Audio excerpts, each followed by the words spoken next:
Hey, Daniel, how are you? Good. How are you? It sounds like you're all the way across the room with this. It's only 30 years since I was at Art Cologne where I had a booth. That's right. You had a gallery, Josh Baer Gallery. I thought it was a good idea to name it after myself, but I think I was here around 1989. Is this the same building? No, no. We moved. Art Cologne used to be in the Rhine Park Holland, which are the beautiful brick halls just towards the Rhine River from here. And Hall 11 is. I made that move in 2010. My predecessor, Gerard Goodrow, had to move the fair because the building it had to be renovated. And so it was easier to sell the building to the city and build new industrial halls. And it's Cologne's fault for this whole art fair thing, for starting this like merry-go-round of every month, different art fair around the world. It's Cologne's fault. Yeah, it's Cologne's fault. It's your fault. You did this to us. It's Heinz Stünke's fault from Galerie der Spiegel and Rudolf Zwirner, the father of David.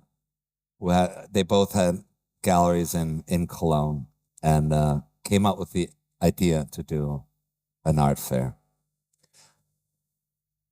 So you just came back. You just arrived from New York, from being at the New York auctions. We've had 2 weeks of auctions, and I think the takeaway that didn't surprise me, but that seemed to surprise the world, that the art market was still alive and still strong. I didn't doubt it, but I think the media went for the easy route of, oh my God, there's wars going on, interest rates are high, it's a speculative bubble, blah, blah, blah. And $2 billion worth of art transacted in about the last 8 days. That's a lot. Yeah.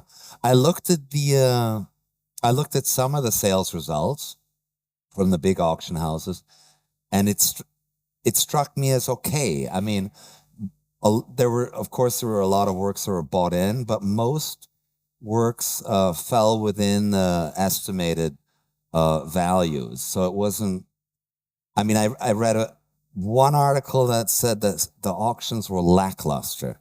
So I'm not sure what were they. I don't even know what that means, anyways. I mean, they're always lackluster. I've been to 1,000 of them, and believe me, it's kind of pathetic to have been to 1,000 auctions. It's like, unless it's your painting being bought or sold, you're kind of just watching other people spend money. I mean, how luster can that be? So it's kind of like a large part of it is, anybody watch like house shows on TV? They have them here, like, oh, there's this mansion for 52 million euros. I want to look at that. It's kind of pornography. So a lot of the auction, the art market, is kind of porn, because there's only a couple hundred people actually participating, the stars, and then the rest of the world is sort of watching it. So, I mean, it relates to your ability to run the fair. I'm an art advisor. I had works for clients to bid on and to sell, so it matters. But in the overall scheme of things, it gets a lot of attention. And just to sort of come around on it, it's all an illusion. Okay. If the illusion of the sales is good, everybody is like, wow, I can buy art here because maybe I'll sell it at Sotheby's in 30 years. Or the other illusion is it sold well. That's defined by this thing called the estimate. 1 million to 2 million. If it sells for 3, it did great, even though it should have sold for 5. So would it be better that it sold for 3, estimated 1 to 2, or sold for 4, estimated 5 to 7? Well, I'm going to tell you, if you're the seller, it's better the other way. So it's all a bit of theater on top of it being $2 billion, which is probably what McDonald's sold in that period of time, right? Just to put in context. Yeah. I mean, what I find funny is that, or interesting, is that the auction houses already know before the auction how much interest there is. So I mean, they kind of put their feelers out and are like, you think this thing is going to sell for this much. And then there's also guarantees. But sometimes they even pull works before the auction if they know that there's zero interest in the work. Like if no one calls them to do telephone bidding or, yeah. I think the thought is they're sitting there at Christie's waiting for the phone to ring. And like, oh, somebody's emailed me. I want to buy this Andy Warhol. It's not like that. It's very proactive on their part, where they have such big teams because there's one lady in Stuttgart that likes, polkas from the 60s. They know her. They're calling her. It's a proactive thing. They've done everybody's appraisals. They know who has what. And they're basically data companies in a way, and they're art companies. So they're trying to combine technology, being a tech company in some ways, a data company, and an art company. It's like you need to have that sense here too of like what's going to be commercially valuable for this fair versus what's going to be good art for this fair. And you're always trying to play around with those two things. And your job, and I'm saying it's analogous to specialists the auction house, is how to balance and make that sweet spot and satisfy two sets of clientele, the buyers and the sellers. Yeah. The kind of theatrics and illusion of the art market is also very much present in the work of galleries. But it's important at the art fairs. I went to an art fair last year and I got a press release at 10:01 that the gallery had sold out its booth. Fair opened at 10. So it's like, really, 1 minute. They sold 14 paintings for an average of $300,000. That's hard to do. So there's a theatric and illusion of the galleries sending press releases saying they sold this, saying things are great. It's all this false notion of transparency. Yes, I agree with that. But on the other hand, when you say "but," that means you don't.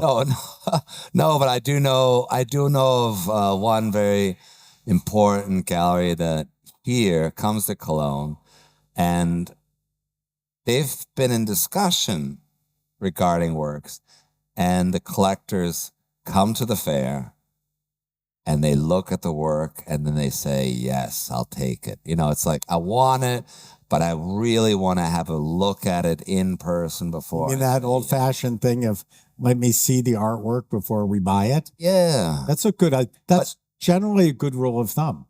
But one thing about the German art market that's very interesting and something I really love is and nothing against art consultants. I think art consultants play an important role. But it's a lot of the German collectors still like to make their own decisions, and they go look at work, and they I like that. And as an art advisor, consultant, my clients make their own decisions. Yeah, of course. So then tell us about that. I'm saying sometimes they can't physically see it, so you have to be their eyes and understand what to look at, and having discussed it. So I would say one of us needs to see it. Now, during lockdown, that became difficult, though there was a big business in New York of people showing art at the biggest private airport. Somebody would fly a painting in, open the crate, somebody else would fly in. They would never see each other, and the painting would transact and get on a plane. But that was, we got a little bit used to the PDFs and the JPEGs and the speed of things, of looking. And I think the rebound of the art fairs is because people want to smell it in person, which is good, right? Yeah. There was a story that my predecessor told me at Art Cologne one year. Gerhard Richter painting was in the stand of one gallery, and that painting sold, or it turned over changed hands 8 times During the fair? during the fair, and it was still hanging in the original gallery's booth by the time, you know, the 8th person who bought it for, I don't know, a price that was maybe 10 times higher than what the original gallery was asking for. Well, that buyer didn't have a very good art advisor. Yeah. This is what Exactly. No, and you're right. You know, you're right. There are, I mean, in other cases, you know, not every work by every artist is equal. Yeah. You have good examples of works by certain artists. You have bad examples. You have weak examples. You have, you know, people are like, oh, that's not a very good, I don't know. That's not a good Cindy Sherman. You know, that's a great Cindy Sherman. So I agree. I was at a collector's house, a young collector's house a couple of years ago, and we were talking about art, and he said, "Oh, you know, we got on the subject of Günter Uecker," and I said, "Yeah, you know, it's actually a pretty high price right now." "Oh no, but I got a great price, you know," and I was like, "Yeah, you know, you got to watch out, you know, those."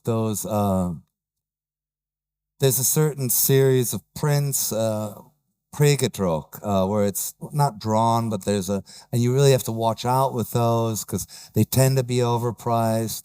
And then he showed it to me, and voila, it was exactly what I was talking about, what you should avoid. And I was so embarrassed. I was really like, oh shit. I thought he had bought like an actual unique original work. So, I mean, yes.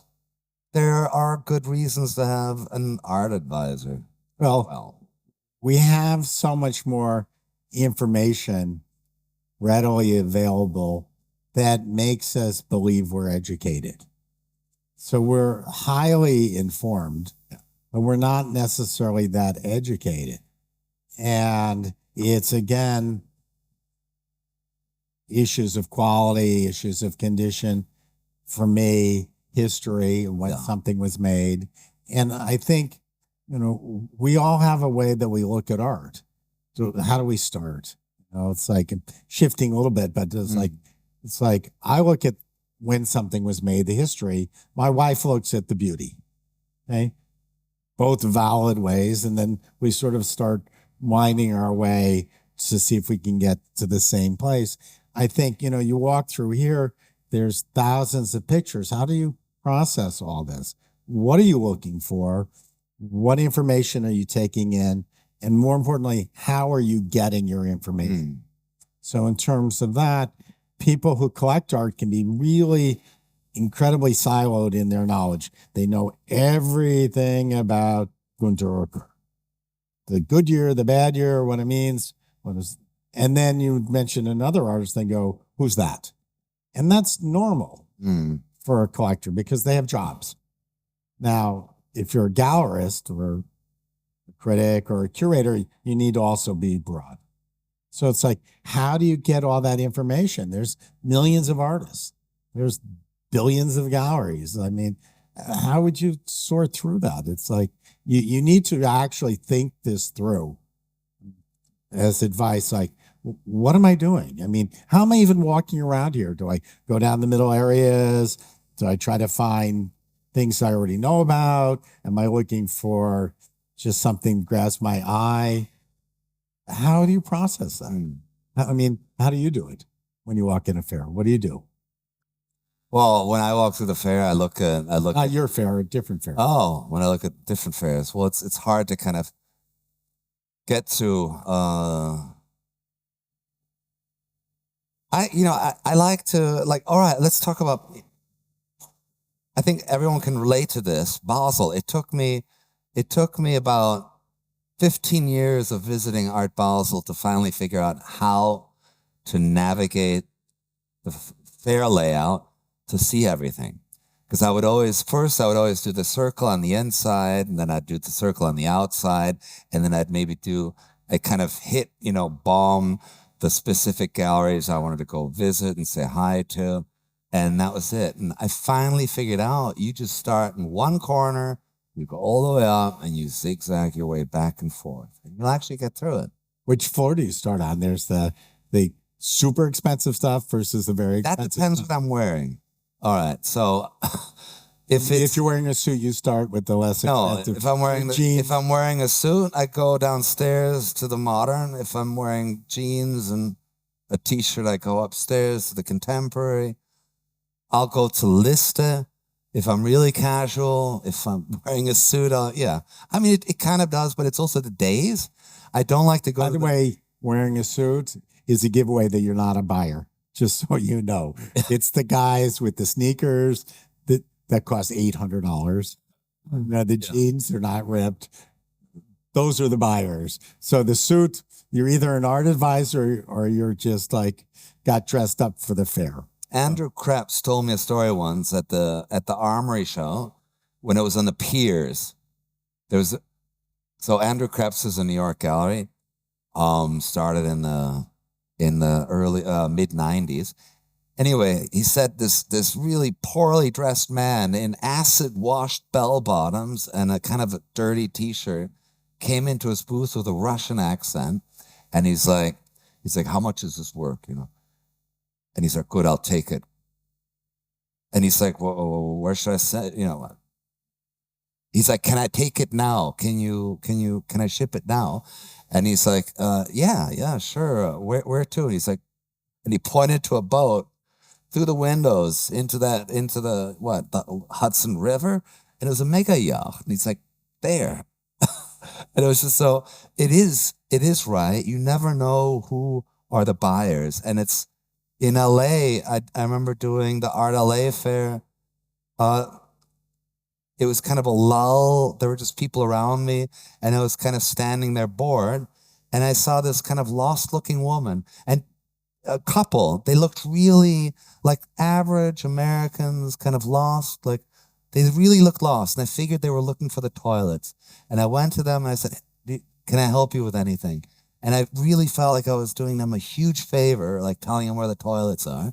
But I just happened to have some time and I was bored. And she's like, yes, how much is that work and the work around the corner? And they ended up buying 3 works from me. And it was like a major collector couple from Seattle, Washington that were in the computer tech, whatever. My favorite story is a friend of mine, Irish. She was like a poor starving artist, and she took a childhood friend around Soho. This was in the 90s, and she went to one of the big galleries in Ronald Feldman Gallery. And the guy says, how much is that work? And they say, it's very expensive. It goes, okay, what's the price? It's like, it's expensive. After like 10 minutes, they got to like, it was $25,000. It was Bono. Okay. They didn't recognize him. And he's like, please, can I just, didn't you just tell me? And U2 was a big band back then. It's like, because the art world doesn't follow pop culture so well always. But I will say about that couple, when I was a kid, there's a famous collectors named Herb and Dorothy Vogel. And there's a great film about these collectors. They're about this tall. He was a postman and she was a librarian. And they would hang out at the Cedar Bar, meeting artists starting in the 50s. And they'd meet the artists. They wouldn't say anything. And they would buy like a Rauschenberg for $200, $20 a month and something. And they wound up that their collection is in 50 states in museums around America. They lived on the salary of the postman and they bought on the salary of the librarian. Librarian. In a 1-bedroom apartment. It's a great story. It can't happen anymore. I think, hold on. I think it's timing. It's got a lot to do with timing because at that point in time, people you had the skulls. The skulls were buying then. But he was rich. Yeah, but the skulls were, I think, the only ones who were buying Rauschenberg. There were a handful. You know who was buying all that shit? Ludwig. It was the Germans. Turner. So Americans had to go over here. That's how you have all this great stuff here because no one in America was buying that. Yeah, I mean, all right. So you think a guy A postman, a librarian can now build a great art collection No. starting today. No. But I think when the market, market's always correct, and different parts of the market correct at different times and adjust. And I was just talking to a collector from Aachen who buys contemporary art, but he also buys old masters and antiques, antique glass. And he said, the deals he's finding now are fantastic. I mean, for 5,000, you can buy amazing sort of second level old masters. You can't buy anything on the contemporary market with that. I mean, nothing unique, at least. So it's really, I think it's a matter of timing. I think there's been a lot of speculation in the U.S. market, partially through not the good art consultants, but there's also charlatan art consultants who there's just art consultants that have a huge network of very high net. Well, when I had my gallery, there were maybe 3 art consultants in the world. Yeah. 30, 40 years ago. Now there's probably 3 in this room. And the term that somebody came up with, Gmail art advisors. Yeah. And you don't need a license. You don't need any knowledge. Actually, knowledge is bad. You just need to know somebody with money. And that's always going to end badly in any field. So you've had a lot of trades. I mean, in the art world, you're well, number one, you grew up with art. I mean, your mother is Joe Baer. How many saw her retrospective at the Ludwig 10 years ago? Anybody? Okay. And then you were a gallerist from, I think, 1989 to 85 to 94. Okay. And I had a record company. I had a magazine. I represented performers. I did sweeping up construction when I couldn't pay my rent. I did it all. But the Baer Fact, you're probably most well known for the Baer Facts, and you started that in 1992? 1994, when I closed my gallery, and there was this new thing called the fax machine. Anybody under 25 here not know what a fax machine is? Never heard that little sound go off and went running for the machine that something was coming. Oh my God, it's got to be important. Okay, so 1994, that was big technology switch. And the thing about so I did this newsletter. It was sent by fax. It's a play on words. Because in the narrow part of the art world, it's kind of cool if you're someplace and you say, oh, do you know who the new architect for MoMA is? And then everybody at dinner says no. And you say, well, it's so-and-so. How'd you find that out? Or did you know that so-and-so is now showing at this gallery? No. Information is valuable in terms of the art market, and inside information, which is illegal on Wall Street, is good form in the art business. If you don't know that something's happening, and I do, I have an edge. So back then, it took like 2 months for anything to get into Art in America, that someone did this or that. And I said, oh, I have this idea. And it's kind of like one of the shower ideas, like, oh, I'll do this newsletter. It's like, and subscriber number 1 was David Zerner, $99. Thank you, David. And it's become kind of like a valuable asset to the art market community, but it's nowhere near as important as what artists and galleries are doing. That it's a tool. We're a content company, so I think we do great stuff, but it's not what a gallery does. You like it? Yeah. No, So it's, again, how do you get information? My job, we do podcasts, we do video, we do op-eds with museum people, we do live streaming. It's like, how do we make things accessible and the important knowledge at the same time. It's like, how do we not make things Art World 101 for dummies? And that's, for me, that's always been the goal. In the same way that we were talking about clients liking things, I have clients who don't know very much about art. They're incredibly successful. They're usually the smartest person in the room. Suddenly they're here and it's like, what's going on? So it's like how to raise the level of the discourse to a high level without the sort of the rigmarole of, well, it relates to Barbara Kruger's thing that you saw in Venice. You can't play that game. You have to teach in a way that respects the audience and then at the same time gives them real information. And that's, for me, that's a goal. I do it with a very niche part of the big part of the art world. And my ultimate goal is like, how do I communicate as a media company to people like you? It's like, how many people have heard of David Zerner? Raise your hand. Okay. So there you go. He's the most important dealer in the world almost. And like half of you. So it's like, okay, so if I'm talking about him, it's meaningless. Okay. So I have to find a way to talk to people who come on day 3 of an art fair. They bought a ticket for $50. They didn't even get one of these VIP things. And they bought something for 4,000 euros. That's a big audience.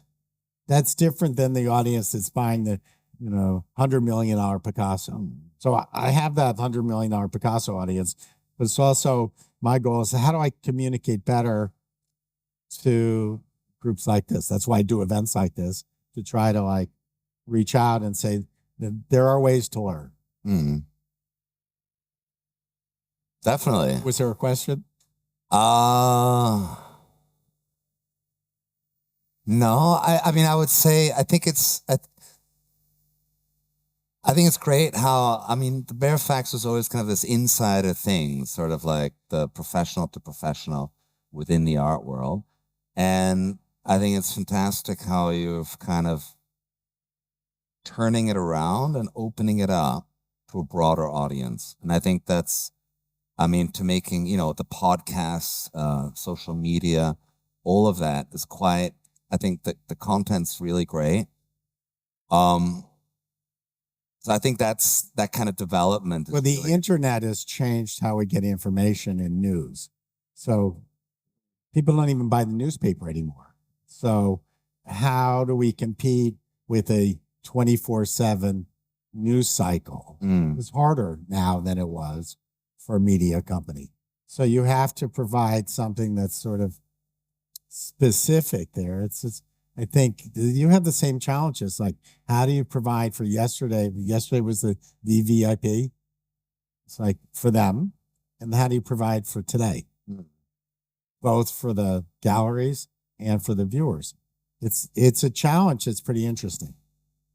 I miss the kind of filter that newspapers provided. You kind of know what, in which direction the news would go when you bought the New York Times, for instance, or if you bought the Wall Street Journal. But you'd run across an article. I didn't think I was interested in pig farming. Hey, that's kind of interesting.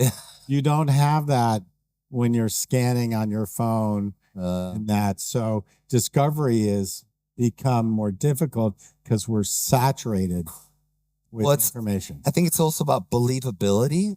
And that's where this whole kind of fake news thing came in. If you have all the news accessible on one channel, you have to kind of make sense of what's real, what's right, what's wrong, and that's where I think we'll see more kind of platforms that provide a filter. I mean, almost like an art consultant, to steer the people.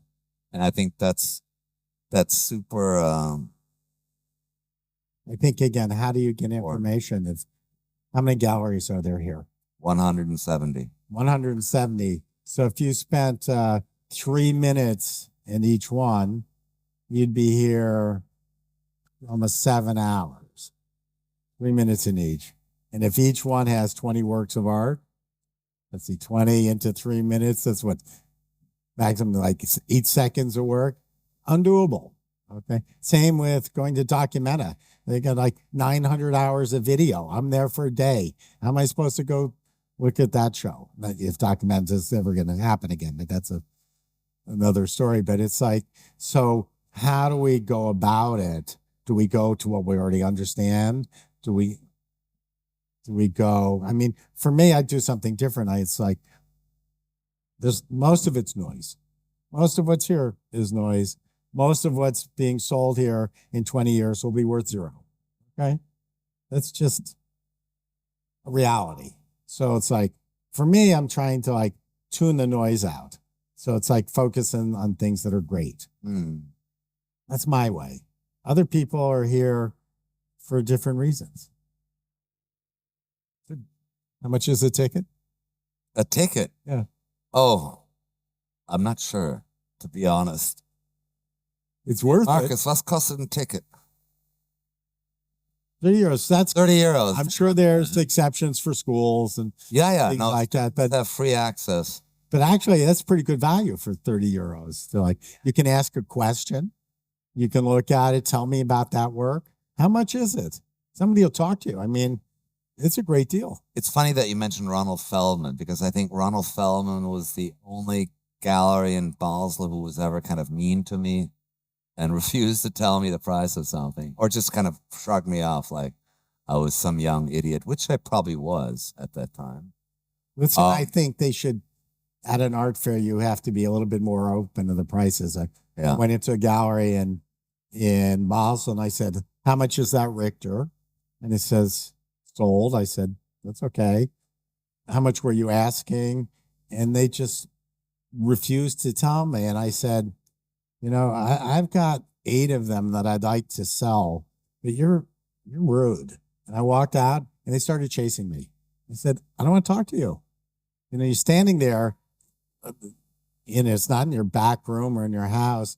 If you have it at the art fair, you should have a price. I like it when they put the price on the label personally, but I'm told that's bad, but I like it. I like it. I mean, there's a few galleries here that do it, and it's always kind of a pleasure. It's meant to, if you do that, then you don't start a conversation. Those conversations you're doing aren't leading to the sales probably anyway, so might as well put the price out. Yeah. Once about, I don't know, this was maybe 10 years ago, I told a journalist during an interview that the gallerists are there in the booth to take questions, to answer questions, and they love talking about their work, the artists they work with, and to explain the work. And what you should do is just talk to them. And sales in our young section, in the Neumarkt section, improved because they suddenly decided to talk. I mean, I got to say, I walked through and I'd say 80% of the people I saw in the booths were sitting at their laptop, not looking up. Yeah. Okay. And by the way, I'm one of the biggest friggin' art consultants in the world. I just walked past them and they barely looked up. Yeah. It might be smart, so I'm an old guy with white hair, but just to like be standing and saying, do you have any questions? I don't know. It's kind of like better than shopping on Amazon, looking annoyed that someone's irritating you here. When I did art fairs, I did a bunch of them. I never broke even, but I stood on my feet from minute 1 to the last day, trying to talk to anybody who came in, because that's what you should be doing if you're having a booth. Yeah. I'm telling you, 80% of the people today are sitting there on their laptops. Well, okay, so I did a lot of them. I did Art Basel Miami Beach for about 5 years. And what I remember is, you have a ton of collectors come in, they whip out their card, they say, how much is that worth? And then they shove their card in your face. And you pull that into a book. Send me information. Yeah. And then all the galleries are like, look how many contacts I have. And then they spend a week like sending out emails and images and prices. And in Germany, I remember there was an American gallery did the fair, and at the end of the fair, I was like, "How was it?" And he's like, "Terrible. No one gave me a card." And he opened his card book, and he's like, "See, I got one card." And I'm like, in Miami, look, this is Miami. And he shows it's like, brr. And I'm like, well, did they take cards from you? He's like, yes. And Germans are very sensitive about this. They don't just give out their information. So Germans Europeans go are that way. This is what Germans do. Not just Germans. This is what Germans do. They're like, how much is this worth? Yeah. And you tell them the price. They're like, thank you. Do you have a card? And then they take the card and they leave.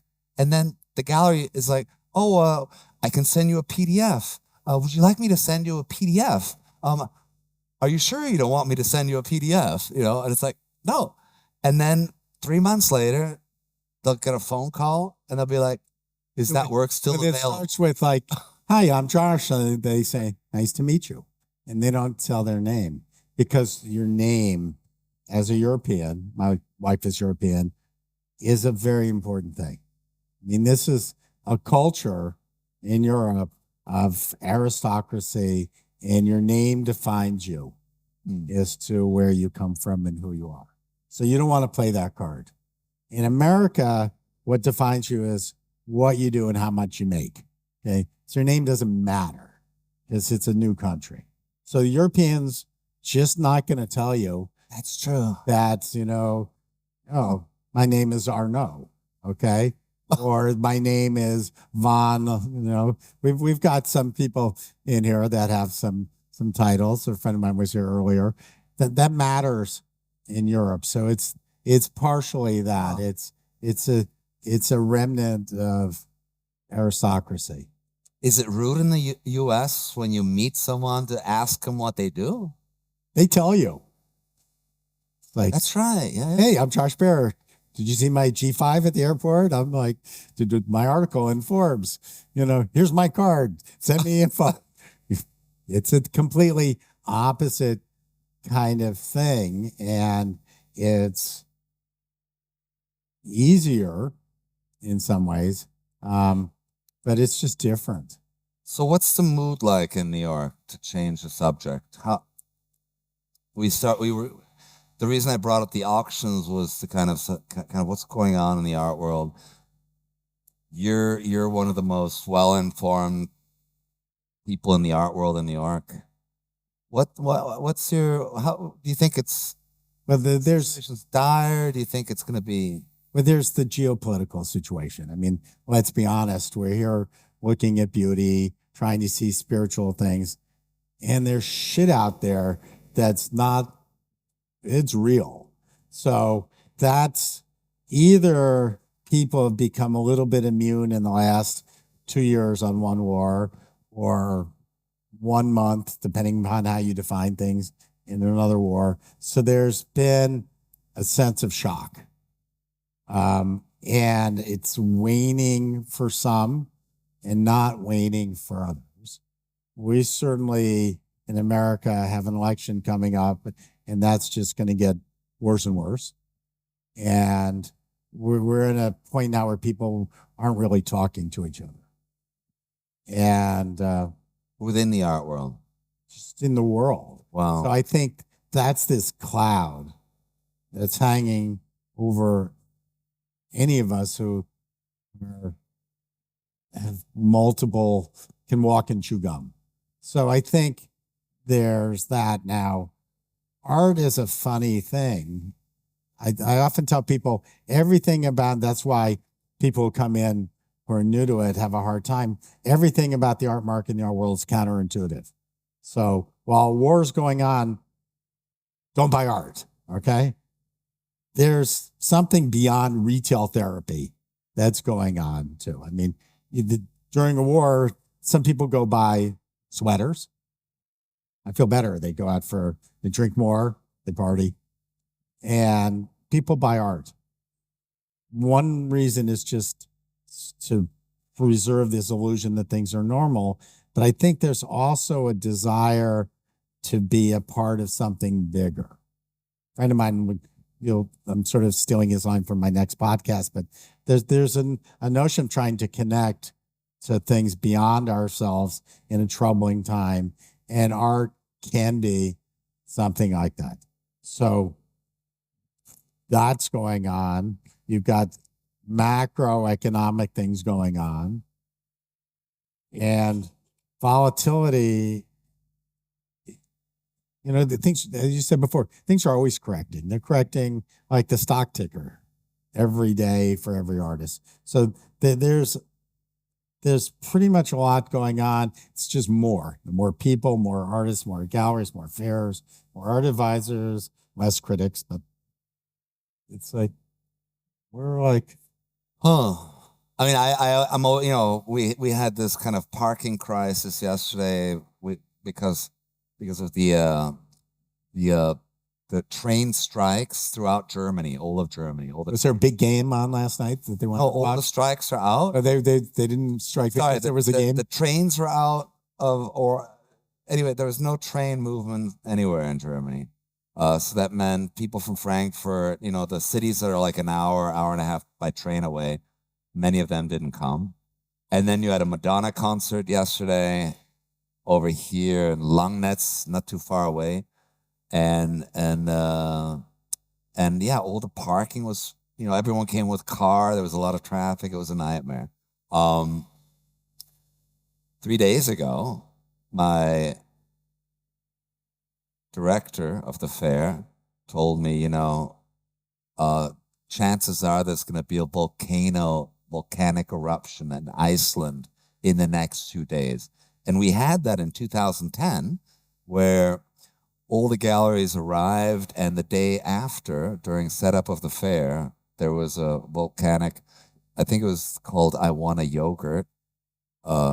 They say this volcano will not affect air traffic. Yes, it won't, because it's not going through a layer of ice, creating fine particulate matter that goes into the atmosphere and clogs up plane engines that makes them crash. So anyway, we had 440 cancellations.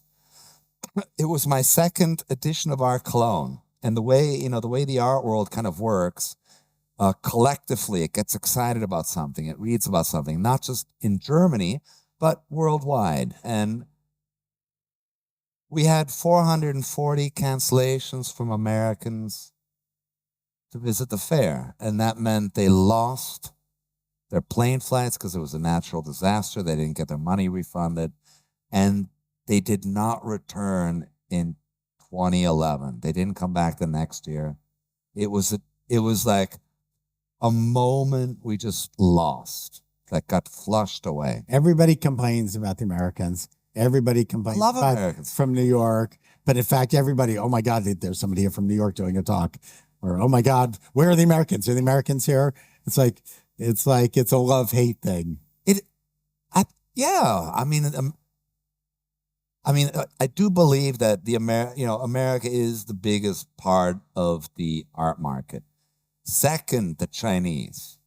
The Claire McAndrews report, Art Basel Art Mark report. I just said that in an interview, that the facts are false. I mean, how does Claire McAndrews get auction records to know that the work sold in London, at Sotheby's and Christie's and Phillips, that those works came from British collectors? It's a British sale, but I know a lot of German collectors that if a work is of a certain value and blue chip, they're not going to put it at a small local auction house. They're going to send it to London and auction it there. Or maybe if it's a really hot American artist, they're going to sell it in New York.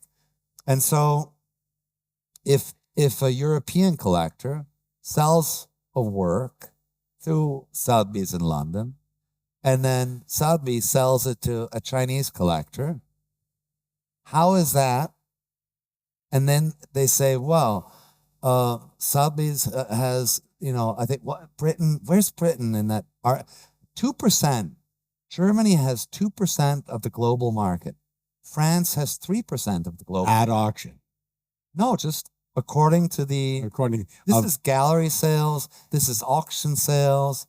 And then, I spoke to I know a lot of big German galleries, And I said, did Claire McAndrews ever talk to you or ask you to fill out a survey? And they're like, no. Did she call you? No. So, I mean, what do you make of that? What's your sort of take? I like Claire personally. I'll leave it at that. Okay. I will say, just to talk about Asia, in a sense, I think it's a mistake to talk about China. It's makes much more sense to talk about Asia. I've been 3 times this year. I'm doing more and more business there in media ways and selling ways. It is a very complex place, and it's a mistake to say China. Okay. Because even within China, you have mainland China versus Hong Kong versus Taiwan. Yeah. And the other thing that's interesting, actually the most interesting thing that I learned in the last year came from a director of an art fair, believe it or not, a guy named Magnus Renfrew, who runs a bunch of art fairs, and one of them is Singapore. And he explained to me something that kind of shocked me, because it was an assumption that I had, that many of us had, is that Western art means the same thing everywhere. And it's like that a Gunter Oerker means the same thing in Germany as it does in Saudi Arabia, as it does in Taipei. And it doesn't. Or that our methods of doing things, sort of the MoMA history of art, or how we run an art fair, that we've always done it that way. That's the right way to do things. And that's a mistake to think that way. So I think we have to be prepared to think in multiple ways. And there's something different about somebody from Berlin than somebody from Munich. Okay. And something different about somebody from Hong Kong and somebody from Beijing versus Indonesia. So there's a lot that's going on out there, that the sound bites go 3%, 5%, this or that. They're missing what's on the ground. And if I will say this about what I do, I can talk about the art market as a journalist because I'm in the art market. If you're a lawyer, anybody here is a lawyer? Doctor? Real estate? Finance? Somebody's got a real job in here. When you see a show on television about a trial that goes in like 30 minutes on the TV show, you go, that's ridiculous. That would take 4 years. And they did it in 1 episode. It's the same thing about the art business. It's like the people who are reporting on it don't know what's going on because they haven't done it. Same way if you're watching a show about a hospital and you're a doctor, things don't work like that. So take it, whatever field you're in, you've seen press about it. You have to be like, I don't know, there's some cliche about skepticism or something. Okay. Do we have time for questions? I'm sure there's a doctor and lawyer here. They're just. Can we get some questions? You want to go to questions? Yeah, sure. Should we go? Let's do questions. Gibt es irgendwelche Fragen? Are there any questions? This is your chance to speak. The one over. Was that you waving, or no? You were. Is that a? Believe me, American people, was hard to ask questions before we'd even started. Okay. No questions? Should I give you a question? You can give me a question. I'll give you a question. Okay. Why'd you close your gallery? Generally, a 90% drop in revenue is not a good business model for success. So in the early 90s, the art market crashed. Their art market was maybe 5% the size. I'd say 3 of the top 10 collectors in the world died. Pace Gallery became Pace Wildenstein. They almost went out of business. And so also the prices were so low compared to the operation. I look back at, there's an artist I used to show named Lorna Simpson. Anybody heard of her? She shows with Hauser and Wirth. Her average work now is $400,000. When I showed her, the average price was $4,000. I sold 150 of them. 150 times 4,000, 600,000. 150 times 400,000 is $60 million.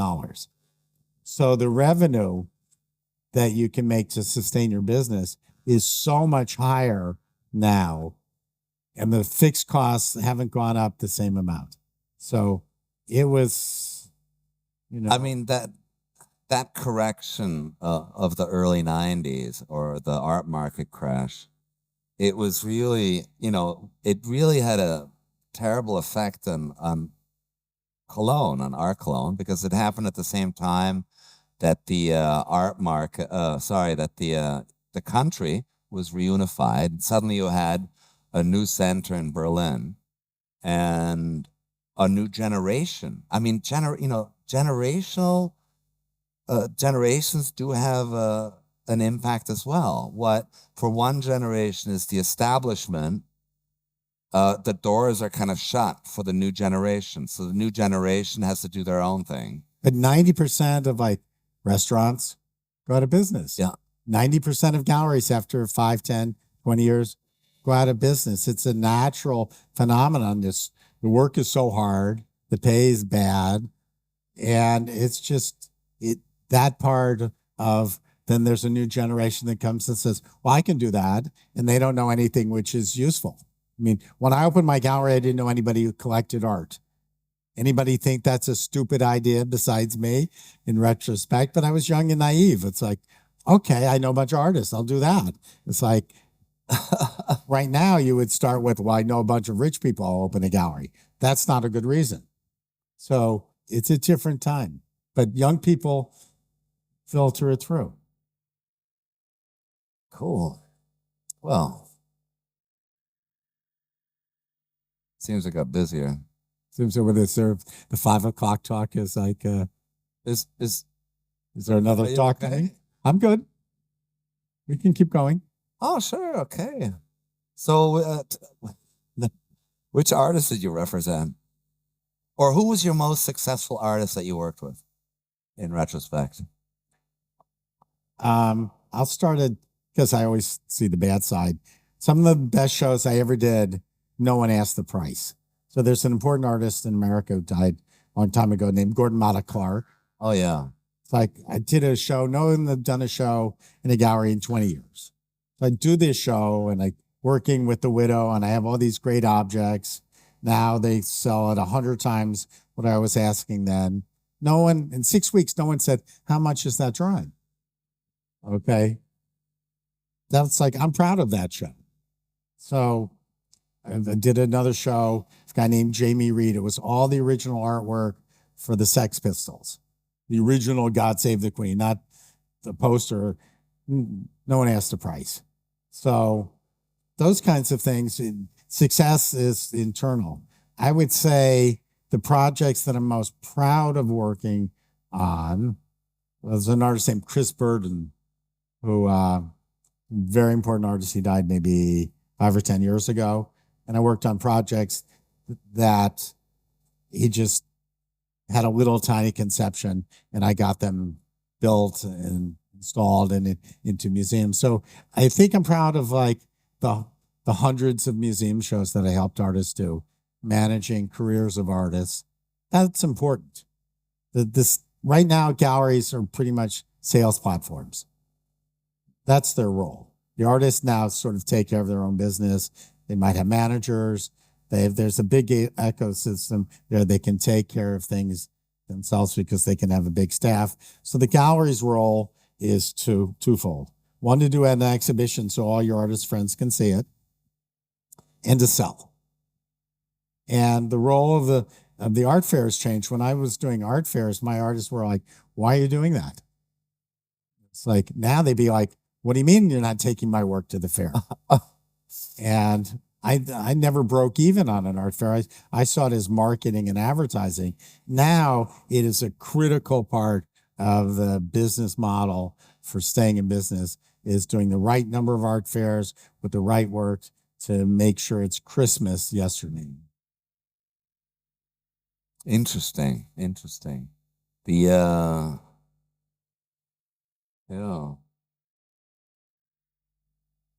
How many people go to Art Basel in Paris? Is Paris going to replace Basel? Daniel? I don't know. I mean, what I did notice, it seems that the interest in London, in Freeze London, has kind of slowed down. It seems, I heard from a lot of people that Americans came for the last day of Freeze, went to Paris early to see the institutional shows, and then to visit the opening of Paris Plus. But, like galleries have an average lifespan of 5 years, art fairs also have a average lifespan of about 15 years. So everything comes in waves. I think it's super fascinating because you open your gallery at a time when the market really exploded. It was really first time that the art market really went into the stratosphere with insane prices. I remember Mary Boone selling, it seems to have been the galleries that were determining the high prices then, and it wasn't going to the auction houses because the auction houses wouldn't touch work that wasn't older than 10 years, or they wouldn't do like what they... The auction business was a wholesale business for dealers. And then it became a retail business. So that changed. So it was hundreds of years of being a place. And that's an informational thing. If I buy something at in May at Sotheby's, and then I bring it to Basel in June, people know how much I paid for it. Yeah. So I can't charge the same. In the old days, you could do that, Yeah. and people didn't know what we did, so you could ask what you want. Yeah. What is it? Would you say the art market in the 80s was bigger than the art market today, or have we surpassed the height of the 80s art market? In the 80s, out of the Fortune 100 CEOs, I'd say maybe 2 of them collected contemporary art. If you looked at the Fortune 100 CEOs now, I'd say 98 of them have expensive art on their walls now, that it became part of what you do. So it's exponentially bigger. Yeah. It's global in ways it never was, whether it's the Middle East or the Far East. And it's all the people who have the bug kept the bug. So guys who are like 85 and knocking are still at it, in the same way that some, new guy from Abu Dhabi will start tomorrow. It's like, it's just much more dangerous to drop $1 million than to drop $10,000. It's like, my client's bought works for $5,000 and sold it for $30 million.